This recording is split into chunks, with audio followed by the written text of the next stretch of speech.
जय हिंद दोस्तों, आप देख रहे हैं ताजा न्यूज। बात करेंगे आज के मौसम की। कश्मीर में बर्फबारी का असर जयपुर तक। जी हां, पश्चिमी विक्षोभ का असर राजस्थान में पूरी तरह से खत्म हो चुका है।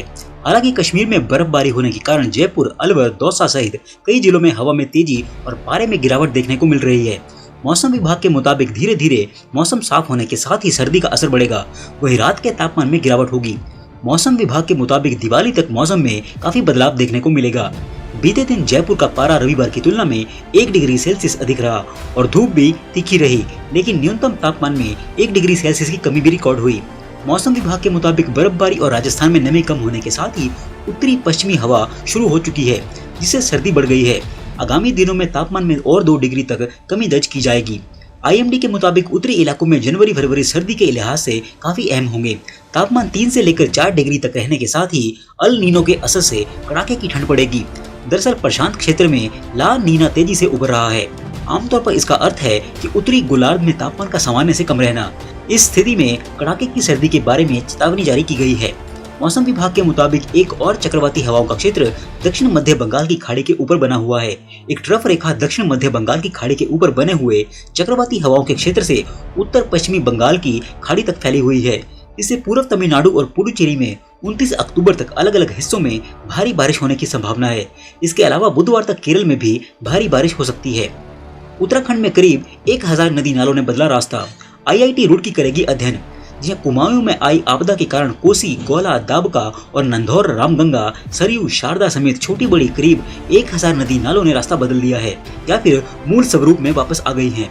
वन विभाग बारिश से नदियों समेत वन मार्गों आदि के नुकसान के पुख्ता आंकलन के लिए IIT रुड़की से अध्ययन कराएगा। विशेषज्ञों ने नदी नालों के किनारे के भूमि को चिन्हित करने, यहाँ बरसात पर पूरी तरह पाबंदी लगाने की पैरवी की है। विशेषज्ञों का कहना है कि पहाड़ की परंपरागत पुराने तौर तरीके अनुसार नदी नालों के किनारे खेती करने पर जोर दिया गया है। दरअसल कुमाऊं में उत्तरी कुमाऊं के अल्मोड़ा, पिथौरागढ़, बागेश्वर, चंपावत, दक्षिणी कुमाऊं के नैनीताल, भूमि संरक्षण वन प्रभाग नैनीताल, रानीखेत और अतिरिक्त भूमि संरक्षण वन प्रभाग रामनगर, पश्चिमी वृत्त अंतर्गत हल्द्वानी, तराई पूर्वी, तराई पश्चिमी, तराई केंद्रीय और रामनगर के समस्त वन रेंजों में हालिया बारिश से खासा नुकसान हुआ है। वन विभाग के प्रारंभिक आकलन के अनुसार पूरे कुमाऊं में पैदल बटिया, वन विश्राम गृहों, सुरक्षा दीवारों, चेक डैम, वन मार्ग, पाइपलाइन, जलाशय, पौधारोपण, आवासीय भवनों, लिंक मार्ग, stone check dam, crate wire, nursery, तटबंध, सोलर फेंसिंग, लीसा डिपो आदि को करीब 58 करोड़ का नुकसान हुआ है। इसमें उत्तरी कुमाऊं में 614 लाख, दक्षिणी में 347 लाख, पश्चिमी में सर्वाधिक 4825 लाख के नुकसान शामिल हैं। कुमाऊं की मुख्य वन संरक्षण डॉक्टर तेजस्विनी अरविंद पाटिल के अनुसार गोला, कोसी, दाबका, नंधौर, निहाल समेत अनेक नदियों के तटबंध टूट गए हैं या फिर बह गए हैं।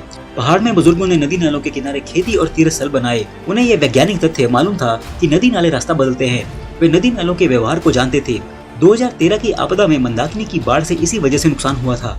अब की कुमाऊं में भी नुकसान की वजह नदी नालों के किनारे बसासत और अतिक्रमण रहा है। नदियों का क्रम स्ट्रीम ऑर्डरिंग या फिर मार्ग बदलने वाला होता है। एक नदी दूसरे में मिलती है। मूल नदी के बहाव से भूस्खलन, जबकि फिर पहली से 8वें तक यह क्रम चलता है। इसमें खतरा बढ़ता जाता है। उत्तराखंड की हिमानी और गैर हिमानी नदियां 4थे से 8वें क्रम तक हैं। कम पानी में घूमकर जबकि अधिक में सीधे चलती हैं। हमें परंपरागत रूप से प्रकृति को समझना होगा। नदी नालों के किनारे 200 मीटर तक के दायरे में बसासत पर पाबंदी लगानी ही होगी।